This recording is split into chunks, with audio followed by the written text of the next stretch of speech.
जमींदार साहब आज अपनी गलती पर खुद ही शर्मिंदा थे। आज उनके घर की इज्जत पर दाग लगते लगते बच गया। चौधरी साहब, हमने ब्लैकमेल करने वाले दोनों गुंडों को पकड़ लिया है। वो गुंडे वीरपुर गांव पर बहुत समय से नजर रखे हुए थे और वो ये भी जानते थे कि वीरपुर गांव की औरतें खुले में नहाती हैं। पर हमें खुशी है कि आपकी छोटी बहू सुधा ने जो हिम्मत दिखाई और उन बदमाशों के खिलाफ हमारी पुलिस थाने में रिपोर्ट लिखवाई, उसकी हमें दाद देनी होगी। अच्छा चौधरी साहब, मैं चलती हूँ, नमस्ते। मैंने आपको कितनी बार समझाया था, घर की बहुओं का खुले में नहाना ठीक नहीं, पर आप नहीं माने। अब कुछ भी हो जाए, मैं अपनी बहुओं के लिए घर में गुसल खाने की व्यवस्था जरूर करूंगी। वीरपुर गांव जहां घरों में गुसल खाने की व्यवस्था नहीं थी, इसलिए गांव की औरतें खुले में नहाने को मजबूर थी। अरे नई बहू, सोकर उठी नहीं क्या? स्नान के लिए नदी पर जाना है। बड़ी भाभी, नहाने के लिए नदी पर? लेकिन यूं खुले में नहाते हुए कोई देख लेगा तो? हाँ सुधा, इस गांव में औरतें खुले में ही नहाती हैं और वैसे भी गांव के लोगों को पता है कि जिस समय गांव की औरतें नदी पर नहाने जाती हैं, उस समय गांव के मर्द नदी के आसपास भी नहीं फटकते। अच्छा, अब देर मत करो, वैसे भी नदी किनारे इस समय सुनसान होता है, हम जल्दी से नहाकर आ जाएंगे। मालिनी और सुधा नदी पर नहाने के लिए जाती हैं। गांव की बहुत सी औरतें पहले ही नदी पर नहा रही थी।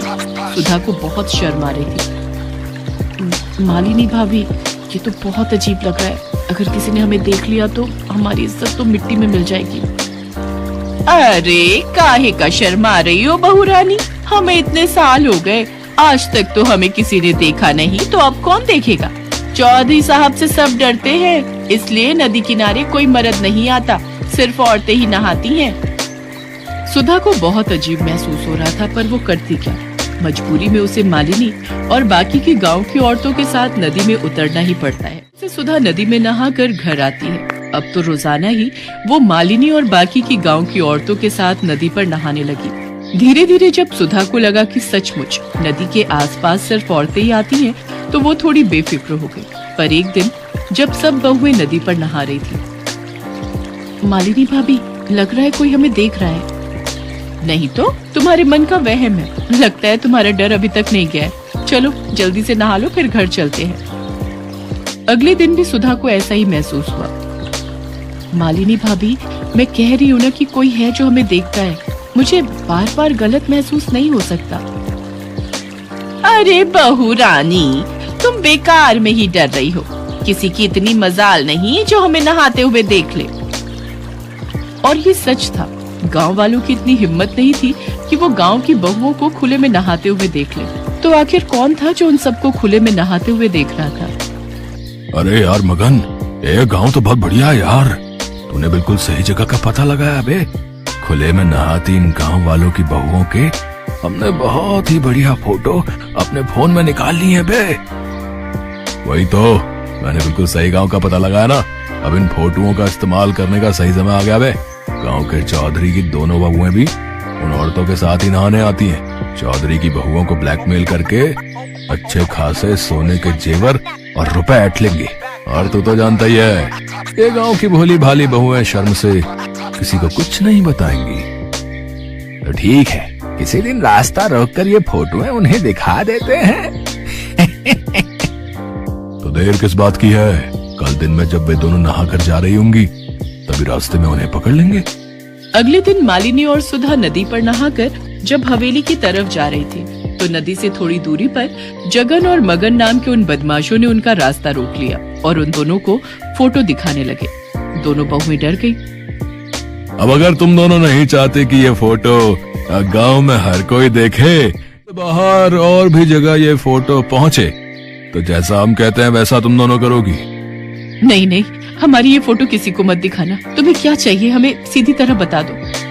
अगर तुम चाहती हो कि हम ये फोटो किसी को न दिखाएं और अपने फोन से हटा लें, तो कल दोपहर तक 2 लाख रुपए नकद और सोने के जेवर एक बैग में भरकर तुम दोनों हमें ला कर दोगी। उसके बाद हम यहाँ से चले जाएंगे। ठीक है, तुम चिंता मत करो, हम कल दोपहर तक तुम्हारी ये मांग पूरी कर देंगे। पर तुम तब तक ये फोटो किसी को नहीं दिखाओगे।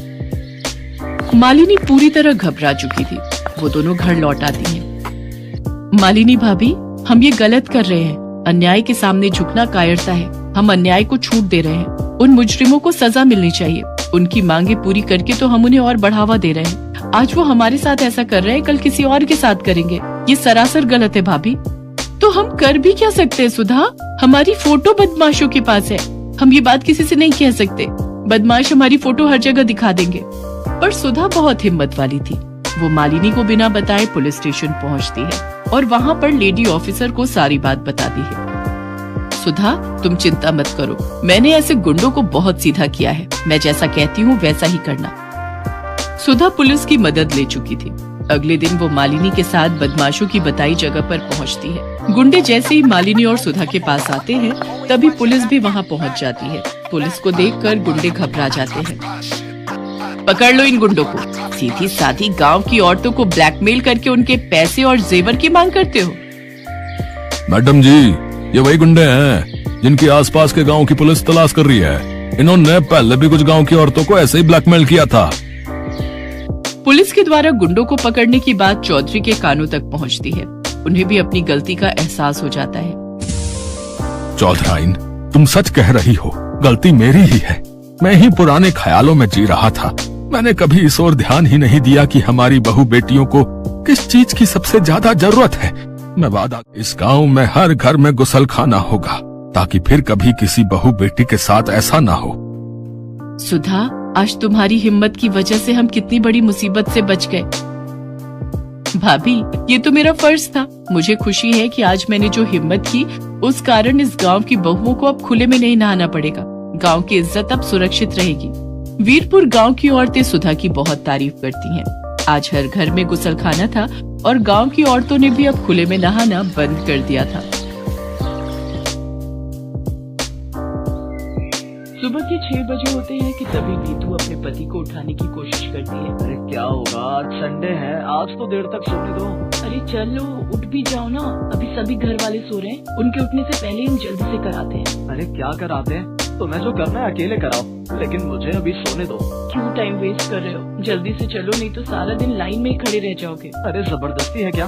जब आ ही नहीं रही तो जाकर करूँगा क्या? अब तुम निकलो यहाँ से और मुझे सोने दो। ओहो, अगर इनके चक्कर में रही तो मैं भी पेट पकड़कर ही बैठी रह जाऊंगी। इसके बाद नीतू पेट पकड़ते हुए जल्दी से अपने कमरे से भागकर बाथरूम की ओर जाती है तो देखती है कि उसकी दोनों जेठानियाँ और छोटी देवरानी पहले से ही बाथरूम के बाहर खड़ी होती है। अरे यार, लेट हो गई, लगता है और जल्दी उठना चाहिए था। नीतू को देखकर उसकी देवरानी कहती है, आओ दीदी, जल्दी से आकर लाइन में लग जाओ। पर अगर तुम सब बाहर हो तो फिर टॉयलेट में है कौन? और कौन होगा? मम्मी जी के सिवा।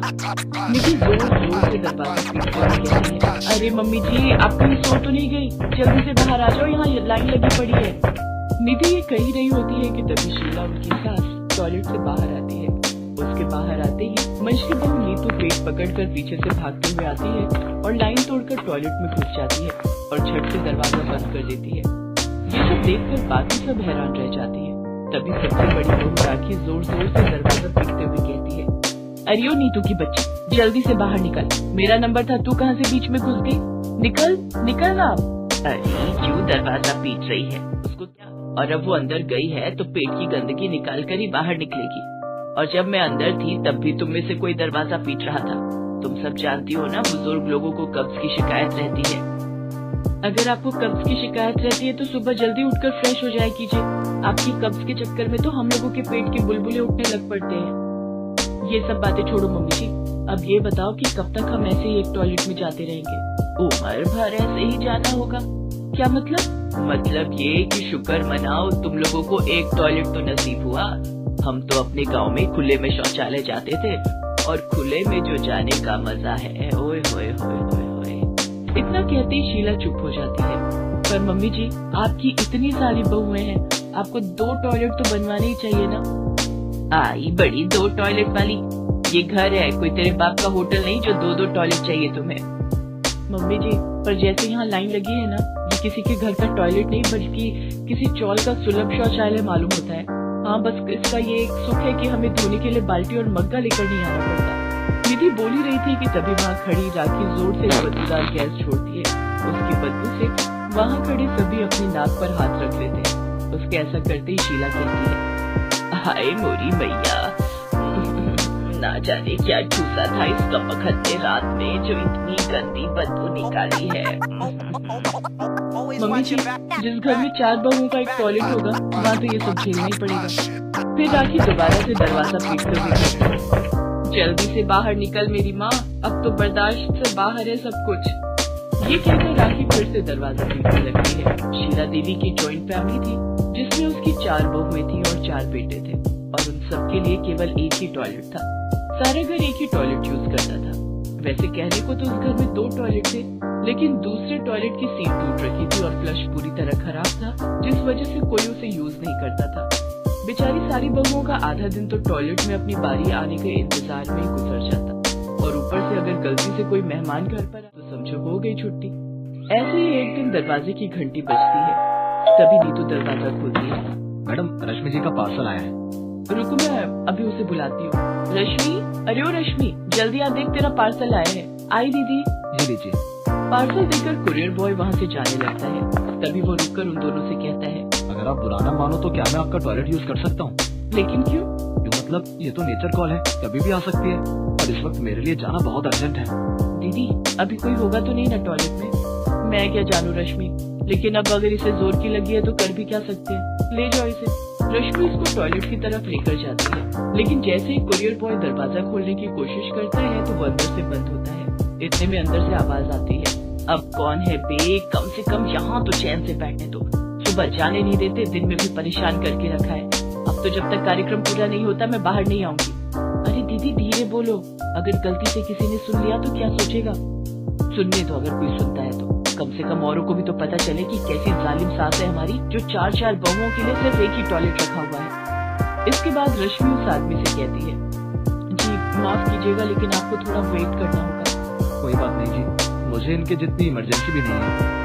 ये कहकर वो आदमी क्रॉस लेग करके खड़ा हो जाता है, लेकिन काफी देर इंतजार करने के बाद भी जब निधि बाहर नहीं आती तो वो आदमी जल्दी में वहाँ से निकलने लगता है कि तभी रश्मि पीछे से आवाज देते हुए कहती है, अरे रुकिए तो, कहाँ जा रहे हैं आप? आपको काम पूरा करके ही जाइए। नहीं करना मुझे कोई टॉयलेट, अगर मैं ऐसे ही वेट करता रहा तो मेरी पैंट यहीं गीली हो जाएगी। इससे तो अच्छा होगा मैं बस स्टैंड पर बने सुलभ शौचालय में चला जाऊँ।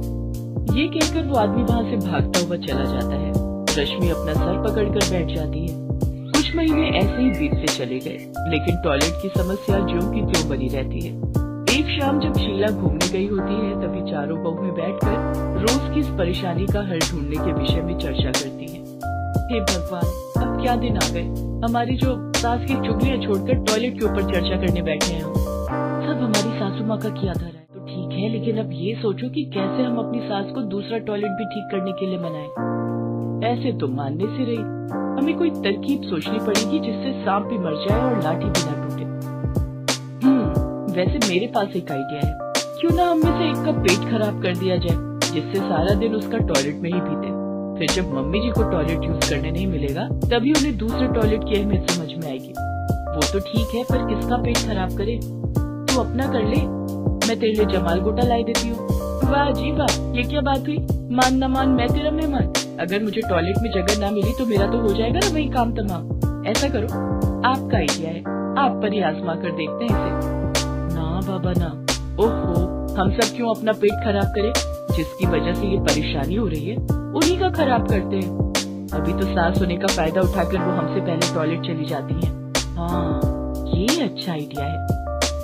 यही। उसी शाम अपने प्लान के अनुसार वो चारों अपनी सास के खाने में जमाल गोटा मिला देती है।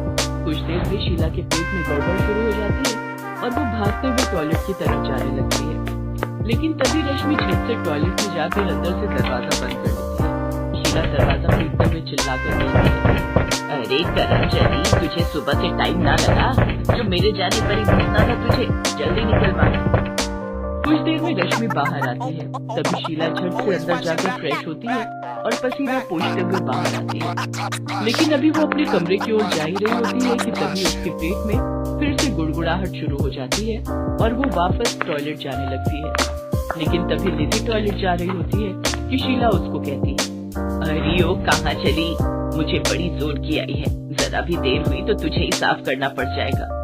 मुझे भी जोरों की लगी है मम्मी जी, आप थोड़ी देर इंतजार करो, मैं यूं गई और यूं आई। ये कहकर वो टॉयलेट चली जाती है। अरे जल्दी निकल जा, निकल मेरी माँ। कुछ देर में राखी भी वहाँ आ जाती है और वो शीला से पूछती है, क्या हुआ मम्मी जी, आपका पेट खराब है क्या? लग तो मुझे भी यही रहा है, पेट में जोरों की गुड़गुड़ाहट हो रही है, लेकिन ये मरजानी कब से टॉयलेट पर कब्जा करके बैठी हुई है। अब पता चला मम्मी जी, अगर दूसरा टॉयलेट होता तो क्या आपको इतनी परेशानी होती? इसीलिए कहते हैं इतनी बड़ी फैमिली में 2 टॉयलेट होना बहुत जरूरी है। घर में कमरे भले ही कम हो, लेकिन टॉयलेट तो 2-3 होने ही चाहिए। बिल्कुल सही कह रही हो बहू, अगर कभी किसी का मेरी तरह पेट खराब हो गया तो उसका तो खड़े खड़े ही रायता फैल जाएगा। अब मुझे समझ आ गया, अब मैं कल ही दूसरा टॉयलेट ठीक करवाऊंगी।